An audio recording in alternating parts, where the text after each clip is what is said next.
Malafarina has is white creatures, you know, Chris can just sit there and draw back into the game. Right. And this is we are underway. Experiment 1 on turn 1 for Malafarina.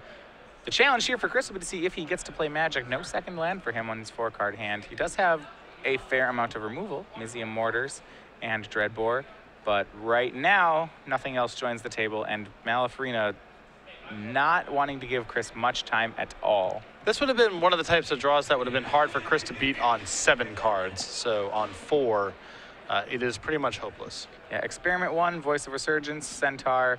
Chris is down to 13.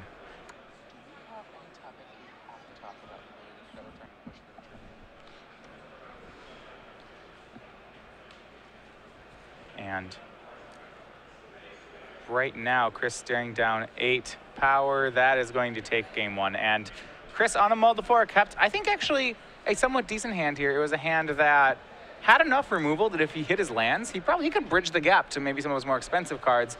It's a fine keep on 4. It has, of course, has its weaknesses, and this time it didn't pan out. When you're down to 4 cards, you can't have it all. So a hand with at least some upside to become a functional draw is fine to keep there, but didn't pan out for Chris naturally. All right, so for those of you joining us here, this is our Top 8 Sunday, which means we are going to be giving away loads of Star City Games Premium over the course of the day. Generally, whenever we cover a Top 8, we give away Star City Games Premium, but between every match of that Top 8, or every round, that is. So what'll happen is during the Top 8, we will ask you a question after game 1 of our first Top 8 match, and if you believe you know the answer, send us a tweet with that answer. Make sure it has the hashtag SCG Premium on it, and at the end of the round, we'll randomly pick one of the correct answers and award 3 months of Star City Games Premium for the top 8, 6 for the top 4, and a full year during the finals. And this is 3 top 8s today, so that's 9 chances to win Star City Games Premium. Yeah, and the question that I have for you, and again, tweet your answer at SCG Live, hashtag SCG Premium. We had a 5th player lock up a spot in the Players' Championship yesterday based on his performance in the Invitational. Name that player. Again, tweet your answer at SCG Live, hashtag SCG Premium. And of the correct responses, one will be selected for 3 free months of Star City Games Premium content. Yeah, we're going to lock up a 6th player today, but we're looking for the Season 3 points leader. And that was how that spot was locked up. So, with that said, let's go ahead and go back to this match. We haven't, you know, we're kind of still in that pregame spot where we haven't really seen this match play out. We're not going to get to see any other pre-board games, however. The last 1 or 2 will be post-board. And normally a mid-range deck, sideboard is much better than an aggro deck. And I would think that this continues to be true. That's one of the charms of playing Jund strategies, either monsters or planeswalkers, is that your sideboard games usually get much better. This should be the same for Chris. 2 copies of Righteous Returns, a Mizium Mortars, 2 Flames of the Firebrand, a Vraska the Unseen, a Bow of Nylea, an Ultimate Price, a Putrefy, a Magma Spray, 2 Golgari Charms, and 3 copies of Mishkara Hydra. All the removal spells here are going to be powerful, or at least the ones that catch everything. The Putrefy, the Ultimate Price, maybe even going so far as to go to Vraska, although that's a little bit expensive. The Mizium Mortars.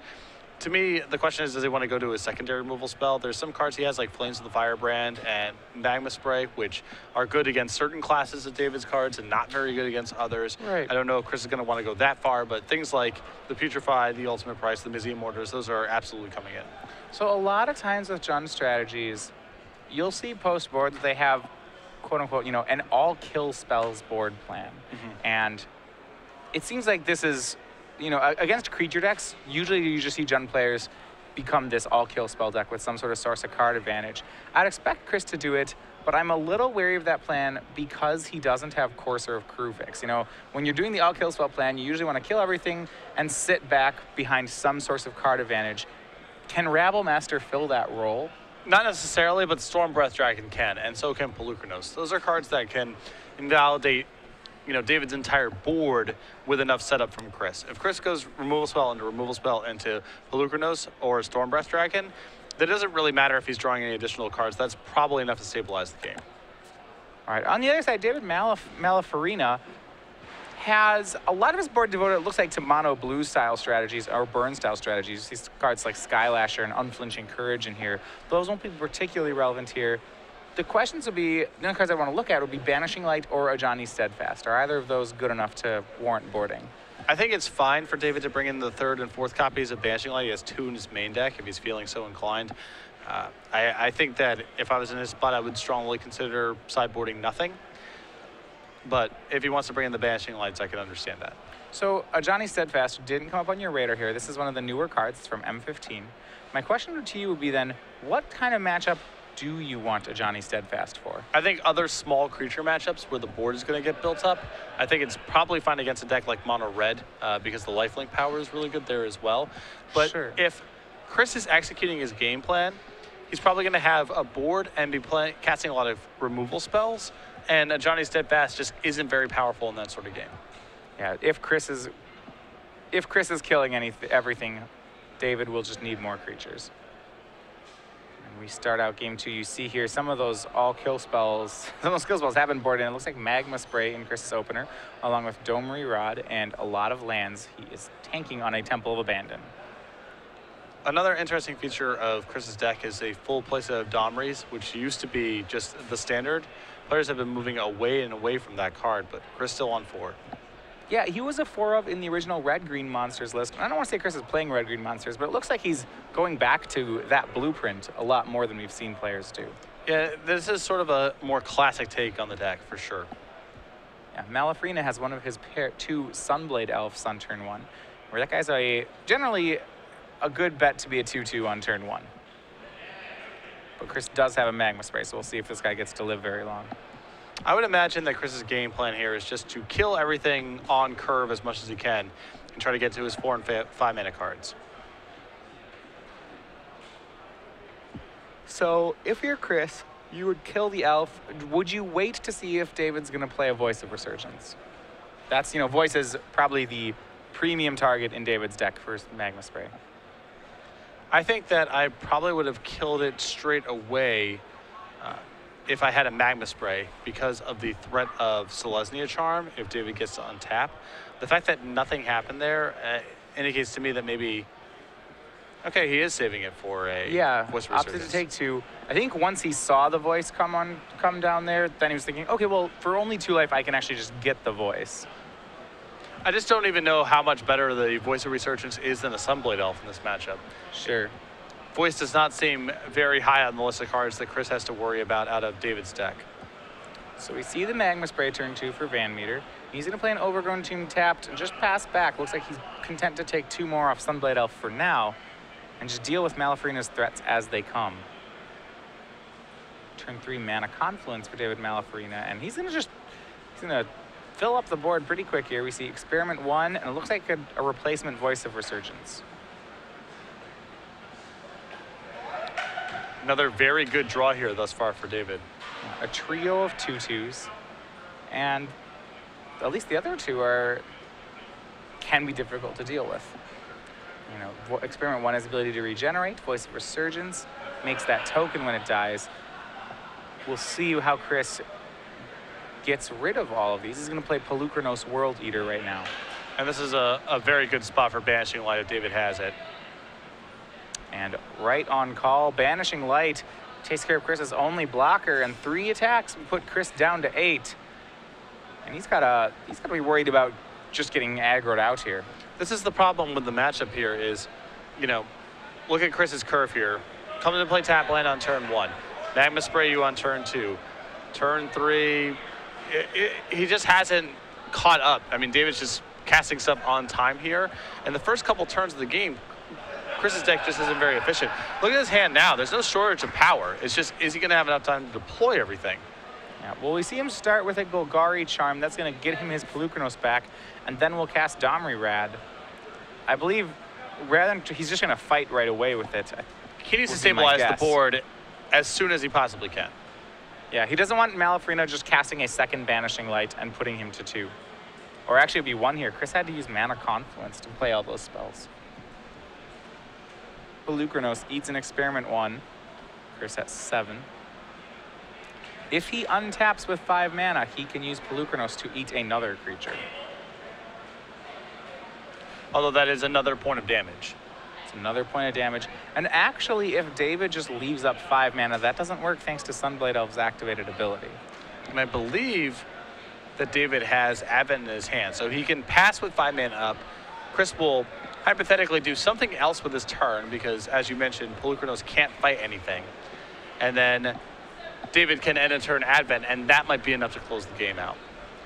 Certainly if he has another spell like a Banisher Priest or a Banishing Light, that would be great.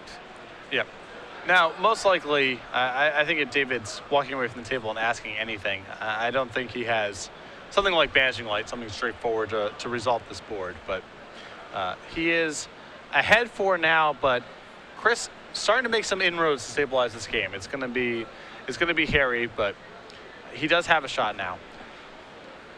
But you are seeing kind of a case in point of why I don't like this matchup very much on the Jund Monster side here, is even Chris having a very good draw on the play, his deck just doesn't match up very well for the first 3 or 4 turns. Well, he's just having to dodge a lot of David's draws. Say David had a Selesnya Charm there. That would almost win the game right there, and there's not much Chris can do about it. Correct. Draw for the turn. Chris pluses the Domri. Just gets another counter. Looks like his remaining cards, he has a pair of lands and a Vraska. So he can choose to Monstrous, leave up 5 to threaten Monstrous-ing Polukranos. If he does and just passes back, then if David tries to tap out for anything, Chris will just eat a creature. And this is the problem that Chris is in, and this comes up all the time when you're playing against green-white aggro. Is David flooding out right now, or is he casting Advent? If he's flooding out, then Chris probably would like to cast his Vraska this turn, for example. If he has Advent, I think Chris would much rather hold up his mana, be able to fight, say, the Sunblade Elf, if David goes and makes a move. And he's going to pass, and this is exactly what you mentioned. Advent of the Worm is cast in response to that. Polukranos is going to fight the Sunblade Elf, becomes monstrous, and Chris looks like he's in a fine spot. Well, a little bit of a tenuous spot. He is at 7, and David has 7 power on the board. But Chris does have the largest creature, so right now Malafarina does not have good attacks. Yeah. And at least one of the 2 cards in David's hand appears to be a Plains, which is good news for Chris. Yeah. Both Banishing Light and Selesnya Charm would be game-winning right now. I think we would have seen him by now. It looks like that other card in his hand is Cetessan Tactics. Cetessan Tactics is, to me, a little dodgy in this matchup, but could still come up in this game. Unfortunately, I think Chris is executing his game plan, which is just play a bunch of removal spells, stabilize the game with something large, and Cetessan Tactics does not line up very well in that sort of game. Look at his hand, too. It's another Domri, a Dreadbore, a Vraska, just all removal. Yeah, and we'll see him on that Dreadbore draw. He's going to go ahead and take care of the Worm token. He knows that Malafarina didn't currently have a Selesnya Charm or Banishing Light, so he wants to take care of the creatures before Malafarina draws one. Once he gets all these creatures, or like just the amount of power on Malafarina's side of the board down below 7, he will feel a lot safer in doing things like casting Vraska or plussing Domri. And in response to Dreadbore, Malafarina is going to strive this Cetessan Tactics. That's a big 2-for-1 he's willing to put himself to. The thing is, this Cetessan Tactics is not getting any better, which is kind of why his hand's forced. Right, he is going to have both creatures fight Polukranos, which means both his creatures die. He does get to keep an elemental token, but right now it's just a 1/1 as it's his only creature. Domri pluses, and Chris casts Elvish Mystic. And that's a big draw there for Chris. It puts a lot of pressure on David to find a creature this turn to be able to make any sort of attack. All right, Luxodon Smiter is the draw, so he does have a 2/2 elemental. He's going to get to attack. We'll see where it goes. Is it at Chris? Is it at Domri? It looks like it's at Chris. He drops to 5.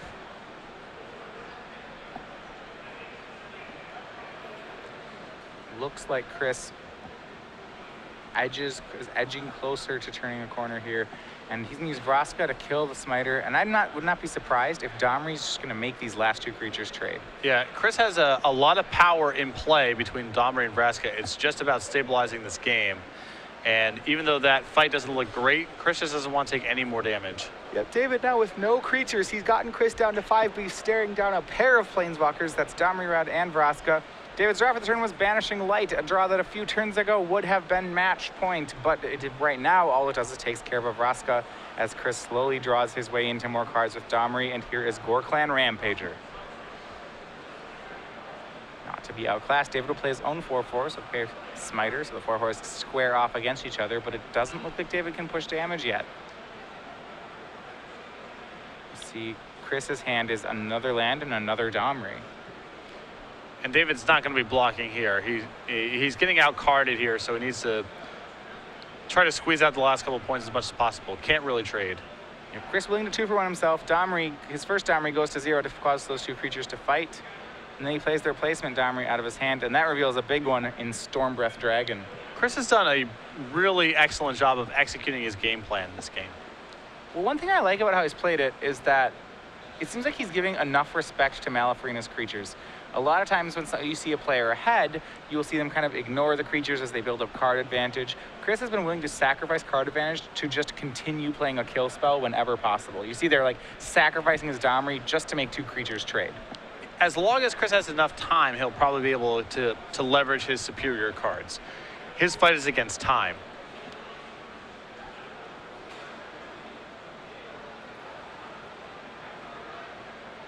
And land number 8 is for the turn is there. His only card is Stormbreath Dragon. But remember, green-red aggro has very few ways to get through a Stormbreath Dragon.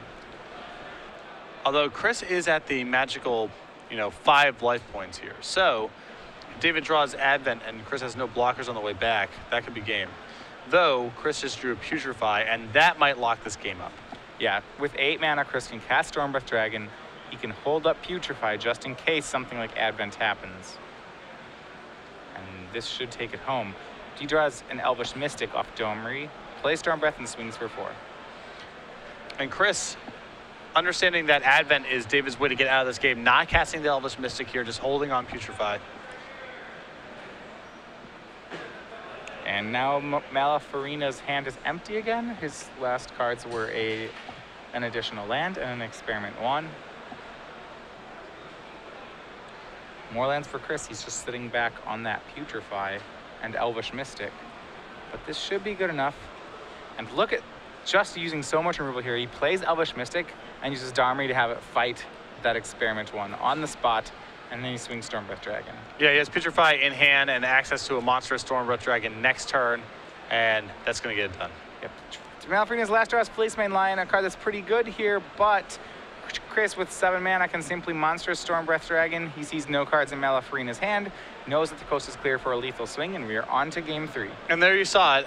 Chris's hand that game had no mana acceleration either, but the removal spells allowing him to get to Planeswalkers, not all of those trades are the most efficient thing. There was a lot of 2-for-1s on Chris's side of the table, but was able to keep his life total just high enough, stabilize the game, and then Stormbreath Dragon can carry the day from there pretty easily. Yeah, going back to the board, looking at the options they had, Chris decided to board in Golgari Charms in this matchup. He had a lot of value here as he hit a Banishing Light with one of them, but what other value can he get off them outside of getting rid of Banishing Lights? Experiment 1. Soldier of the Pantheon. Those are a couple creatures that do get swept up. Although who knows if Soldier of the Pantheon is even in David's deck post-board. And I could see the -1/-1 effect, even if David doesn't have any of his one-type creatures. The board's just getting built up on both sides, and Golgari Charm being very powerful in combat. All right, can use that. We did see Magma Spray come in out of the board. We saw Putrefy. So these are some of the things that Chris has sided in. Have to think Mizium Mortars is in as well. Talk through Bow of Nylea. This is a card we've seen in a lot of sideboards. I don't see it on too many game states. I know it's good against the small aggro decks, like your mono reds and mono blacks. Against a more green, mid-range aggro deck, is it still good? I don't think it's as good. I think that the game isn't really about gaining life because David, when he's winning, he's hitting in huge chunks. It's not like against mono red or mono black where you're getting hit with a couple 2/1s, they're trying to push through the last couple of damage, and gaining 3 every turn is wiping away their attacks. When David's doing his thing, he's hitting for 7 or for 9, and Bow just doesn't really make sense in those kind of games. Yeah, and maybe a way to think about it is, the mono black and mono red decks are really good at dealing 20, but dealing 30 can be pretty challenging to them. A green-red aggro deck, once it starts winning, can really just continue to deal damage. Correct. And especially now that you've seen, all these Banishing Lights out of David's deck too. If you were uncertain about Bow before, it seems not like a card you can really bring in here. So as these players shuffle up for Game 3, we're going to give you a quick report on our backup match. That is between Jarvis Yu and Patrick Guardiano. Those players, also at 1-1 split, are shuffling up right now for Game 3. Remember, Jarvis is on Black-Green Devotion, whereas Patrick Guardiano is playing Red-White Burn. I talked to Jarvis a little bit yesterday, and even though the Burn matchup is historically something pretty scary for Mono Black Devotion, he beat 2 copies of the deck during the Swiss rounds and felt pretty comfortable about his matchup. Yeah, so Burn was a deck that, like I said, I think when it initially came out, took some Mono Red players by surprise. But Mono Red has, or sorry, not Mono Red, Mono Black players by surprise. But it seems like Mono Black has adapted back to make this an acceptable matchup. They control the tools if they want to make the matchup good or bad. If you don't cap out on duresses, you know, whether if you're playing Lifebane Zombie instead of Night Veil Spectre, you're going to have a really rough matchup.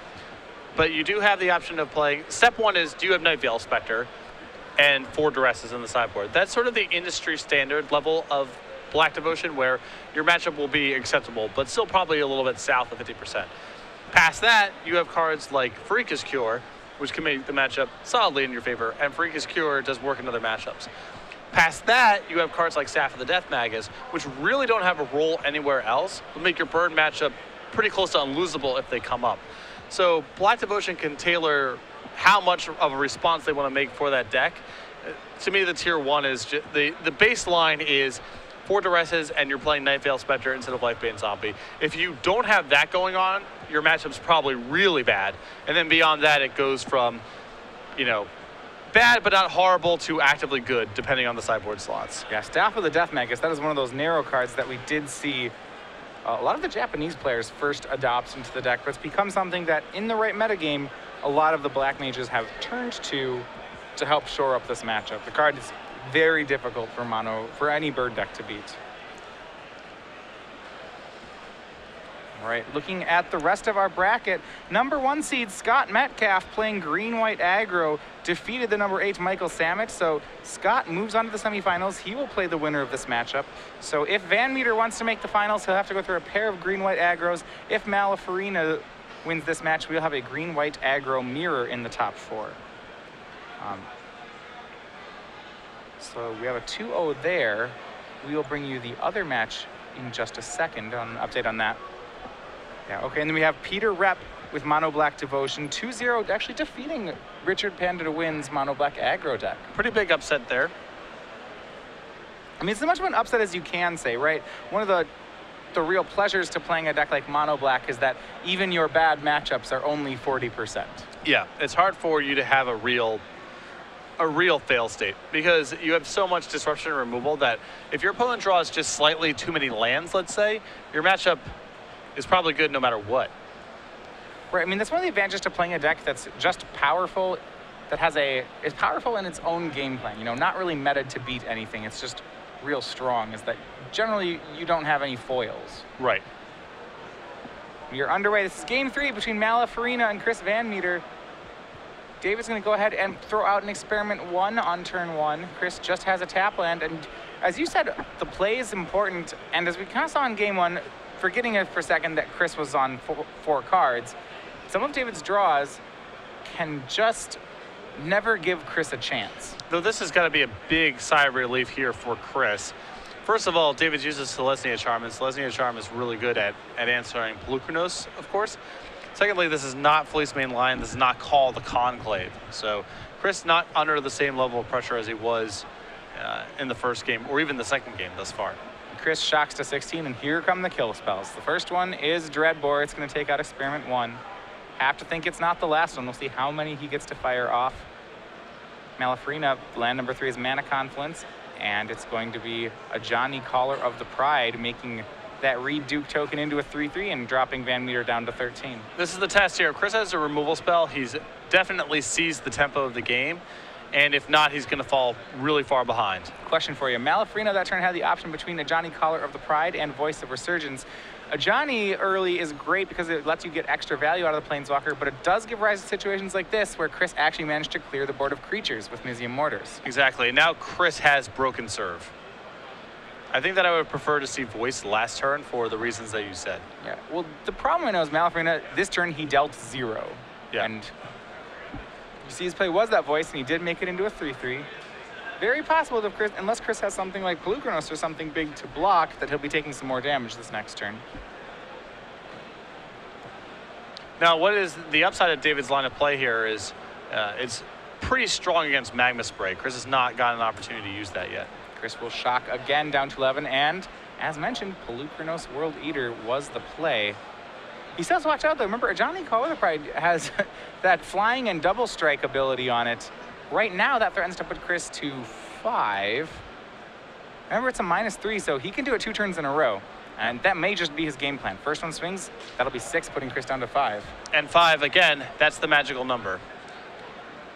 Now Advent of the Worm is just terrifying. Chris has to respect it now. Can Chris deal with just another flying voice? We will see here.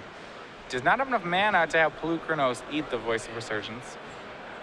If he had a Magma Spray, Pelucranos could work in tandem with Voice. With Pelucranos to eat the Voice. He could go 2 and 1. His hand, Elvish Mystic. Gorklan Rampager.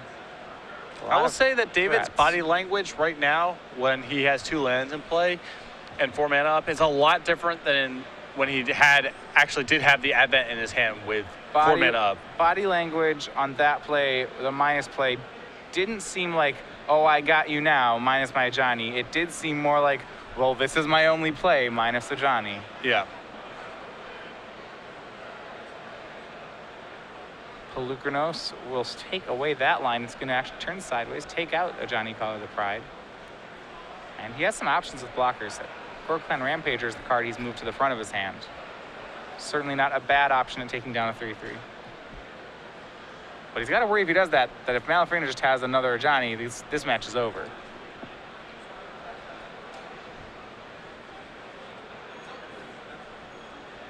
Just contemplating here. It looks like, can he go for Elvish Mystic and leave up mana?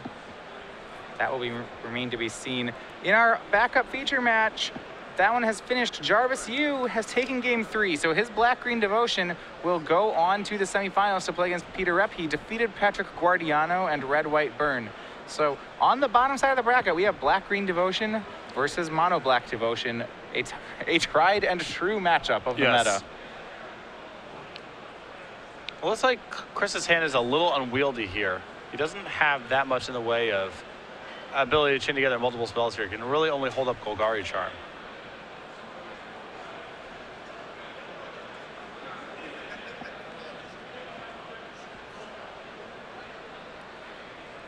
Elvish Mystic. The draw, a swing by Malafarina. Will Chris just chump? Possibly. It would be weird if he chumped when he had the option of casting a Rampager. And he is putting the elf in blocking mode. And he probably won't be playing anything this turn because his opponent has a Voice of Resurgence. If Chris is chump blocking here, I feel like he almost has to use the Golgari Charm to regenerate. I'm not sure what the line of play is if that's not what's happening here. And it's just a chump. I mean, it's possible that Chris is waiting to try to hit 5 mana. We'll see. Malafarina adds Sunblade off to the board. Chris missed land number 5 last turn, and yeah, Elvish Mystic was it. That was his only play. Yeah. And I'm kind of with you. I don't think that line is terrible, but I do wonder if that is Gorklan Rampager he has. I guess I need to quantify there. If he does have a 4-drop, I'm surprised he didn't play it. I guess what the merit of that line of play is that it does allow Chris to survive if David has an Advent there at the end of the turn. Because he gets to chump block the Voice and Golgari Charm to -1/-1. But that's triggering the Voice. Well, but the Voice is a 3-3. I'm saying he can chump block the Voice and then Golgari Charm to shrink the Worm down to a 4/4 and survive the turn. But he's triggering the Voice at that point. Oh, okay. So I don't think that's... Yes, that allows him to survive Advent, but I don't believe that's a winning play against an Advent long term. Well, the draw of this turn for Chris VanMeter was a pretty good one. It was Domri Rad. He played it, and immediately Pelucranos got into a fight with that Sunblade Elf. Now it's a creature apiece. Chris is at 5, but he still is in the spot where he's not necessarily taking any damage on these attacks. Malafarina adds Smiter, but does not have any damage for him. But there's just so many dangerous draws in David's deck at this point. Advent, another Ajani. All right, Chris's draw was land 5. That land 5 was Stomping Ground, so I'm not really certain Chris can put that into play untapped anymore. He's going to plus his Domri. He draws him a second copy of Pelucranos, though. To be honest, it's fair to say that cards, it's not really how many cards Chris can have, it's whether or not he can cast them all before the game's over. He's got 6 cards in hand. He's up quite a bit. David's out of resources, but Chris is not out of the woods just yet. He needs to stay alive long enough to play all these things in his hand. Looks like a pair of Storm Breaths. Can Chris afford here to shock for Storm Breath Dragon? A pro-white creature seems like it'd be real sweet on this board. The thing is, if he's planning on playing defense anyway, I would just do this. Which was tap land, Core Clan Rampager. Yeah. 4-4 and 5-5 on VanMeter's side. This play means, for example, the way that Chris has played it, he's still fine against Selesnya Charm. Yep. But if he takes the 2 damage and plays a Stormbreath Dragon, he dies to Selesnya Charm. Malafarina has had a few turns here to draw one of these key cards, be it a Banishing Light, or a Selesnya Charm, or an Ajani Caller of the Pride, or an Advent, but it doesn't look like he has. And he just that turn drew, played a land, and passed. It's now letting Chris untap with 5 mana. This could be it. This could be what Chris needs to stabilize. Suddenly he can be once he gets to be +1 creature on the board, I really like Chris's chances. See there's Storm Breath Dragon, the play that cuts off almost all of the lines we mentioned.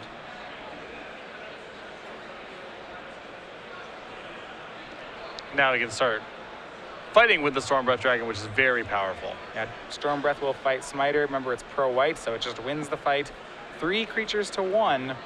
Malafarina is going to have to be creative to get those last points across. And again, Chris showing a lot of respect here, leaving his flyer back on defense so Ajani doesn't kill him. Did get to swing with Pelucranos that turn. That put Malafarina down to 12. It means that next turn, he can start swinging what would be a lethal attack if he wants to. We see more lands for Malafarina. That is land 8. It's far too many for his deck. Without Mana Sinks, he doesn't have anything great to do with it. And Chris could go for the kill here with another Storm Breath Dragon. I don't think he will. But I believe he has a kill this turn if he decided to try for it. No reason to get greedy this turn, as you can just win the game next turn. With Storm Breaths, yeah. You can just win the game with you can swing Pelucranos or swing Gore Clan and then win with some Storm Breaths in the air next turn. It's pretty safe, especially if you draw land 7. You can just monstrosity one of them. Yeah, this turn he can go attack you with Storm Breath Dragon, leave a Storm Breath Dragon back on defense. That puts David at exact 0 the following turn, and nothing can really go wrong. I would guess Advent into Ajani would still kill him, but I don't know if there's any way for Chris to beat that. Absolutely. So we will watch here. This seems like we may see Chris VanMeter. We're still chasing that open win. Can he make it into the semis? I think the answer is yes. I think he has weathered the storm, but this was not an easy matchup by any stretch. No. There were a lot of turns where he was dead to about 10 cards in David's deck. Both games 2 and 3. Yeah. I think Chris is mulling over a couple attacks here. Just going to go for the kill. He could get punished here. And David taps him and says, meh, does he have the Selesnya Charm? No, he has a 9th land in his hand. It's Mana Confluence. And there you have it. Chris VanMeter and Jund Monsters now 2 wins away from that championship that he has been chasing for so long. So there's a couple different lines of play available to Chris on that turn. For example, something, I don't know if this play is necessarily correct, but something that he can do is say, attack with the Rampager and the Pelucranos. Leave the Storm Breath Dragon back on defense.